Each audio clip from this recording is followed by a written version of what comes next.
Depuis quelques semaines, nous vivons des manifestations dans pas mal de régions dans le pays, menées par des jeunes. Et j'aimerais savoir ce que M. le Président pense faire pour que ces jeunes-là ne prennent pas la voie, le chemin de l'immigration et de quitter le pays. D'abord, puisque vous parlez de la Tunisie, je vais en parler. Le gouvernement actuel a hérité d'une situation très difficile. En Tunisie, nous avons hérité d'une situation où il y a 700 000 chômeurs. Parmi ces chômeurs, il y a 250 000 jeunes qui ont des diplômes.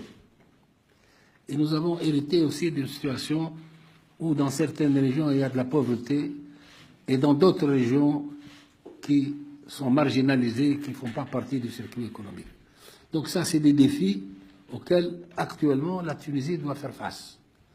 Mais vous devez en convenir, ni en Tunisie, ni en Europe, ni en Amérique, on peut résoudre une solution comme ça, justement par une déclaration ou par un coup de pouce sur...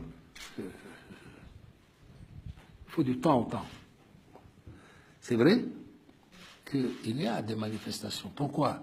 Parce que la Tunisie respecte la Constitution et nous avons la liberté d'expression, la liberté de manifestation et la liberté d'organisation, que nous la respectons. Et le président de la République est le garant du respect de cette liberté. Mais je dois dire que nous avons aussi une liberté excessive des moyens d'expression. Nous respectons encore ceci. Mais évidemment, c'est pour cela que dans notre projet, nous voulons effectivement changer cette situation.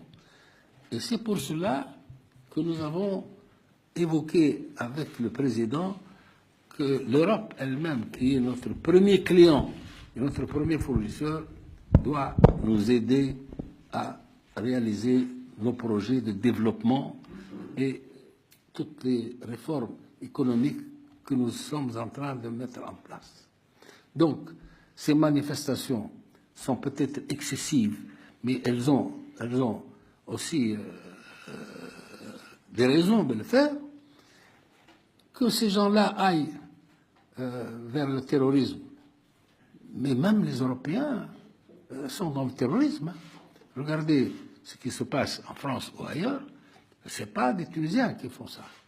Les Tunisiens, comme les autres, et puisqu'ils ne trouvent pas de travail dans leur pays pour le moment, eh ben, ils ont été sollicités par des structures qui sont chargées de cela, qui ont de l'argent et qui les amènent vers des mouvements comme Daesh et comme autres.